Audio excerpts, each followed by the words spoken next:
งงามเดือน9 หอเข้าประดับดิษฐ์ประจำปีพุทธศักราช2568ที่ยิงน้ำคันนครหลวงพระบางแข่งหลวงพระบางเมืองมรดกโลกเป็นการพบกันระหว่างเพื่อดีเพื่อดังในนามของบริษัทน้ำเพชรเจริญทรัพย์ตัวแทนจากแข่งเล่นกันมาพบกันกับเพื่อช่วงธนาคารพัฒนาลาว LDB แบงค์ตอนนี้บนเบียด74แล้วของกิน1.2ตกที่3ตาม74พี่เกียร์กุ้งปล่อยอยู่ภูป่ามีออกไปก่อนเพื่อคู่ชิงเข้ามาแล้วพี่น้องเอ้ยแล้วว่าจะเป็นทางไหนแข่งเวียงจันทร์จะปิดกองเรือเก่งในรองนี้ได้หรือบ่ได้หรือ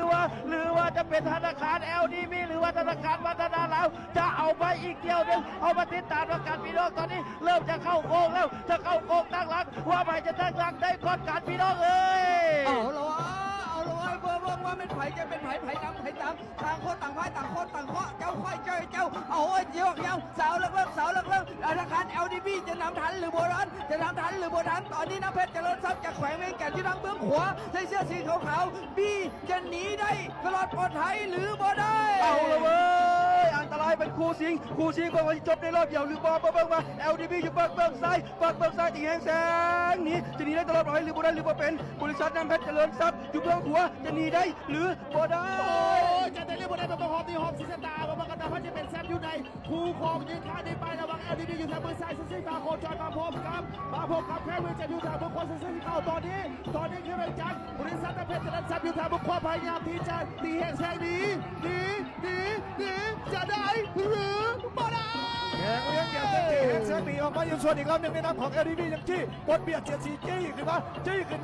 บิ่งกันว่าระยะไทยระยะประชันชิดไผจะเข้าเส้นใสก่อนกันไผจะเข้าก่อนกันโอ้โหแต่เบิ่งดีๆแต่นี่หัวเรือยังเสมอกันอยู่พี่น้องเอ้ยว่าไผจะเป็นไผว่าไผจะนำไผแต่เบิ่งดีๆตอนนี้หางแข่งเวียงจันทร์เริ่มตีแหกแซงหนีมาเล็กน้อยถึงปานกลางแล้วธนาคารพัฒนาแล้วจะนำทันบ่ทันจะหนีได้ตลอดปลอดภัยอยู่บนน้ำเพชรเจริญทรัพย์จากแขวงเวียงจันทร์ทางเมืองขวาส่วนว่า LDB เริ่มเคาะแล้วดึงสตองยกเกี่ยมาว่า LDB จะทันหรือไม่ได้ที่เป็นที่เราสงสัยว่าจะเป็น LDB หรือว่าจะเป็นน้ำเพชรเจริญทรัพย์ตอนนี้มันหัวเรือสู้สีว่ากอดแล้ว LDB กอดแล้วจะมาสีแสงได้หรือไม่ได้อีกประมาณ100 เมตรจะได้ยังเอาเจ็ดใส่ LDB จัดใส่ LDB จัดใส่ LDB จัดใส่ LDB จัดใส่ LDB จัดใส่ LDB จัดใส่ LDB จัดใส่ LDB จัดใส่ LDB จัดใส่ LDB จัดใส่ LDB จัดใส่ LDB จัดใส่เข้าเจ็ดใส่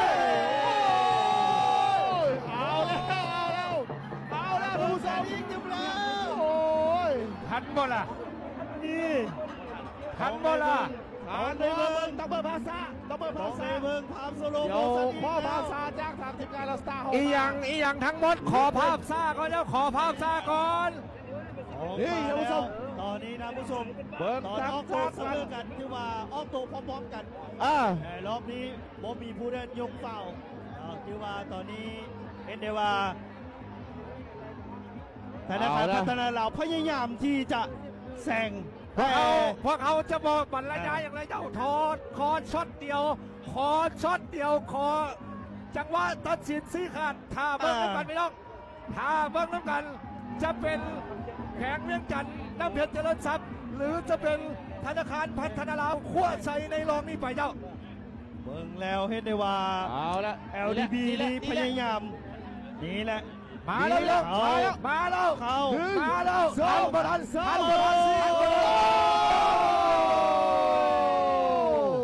รรดาท่านผู้ชมก็คงจะฮู้กันแล้วอยู่ทางบ้านเห็นไปพร้อมๆกันทันเขาไปแบบบ่ทันพี่น้องเฮียพ่อยเจ้าซ้ำไป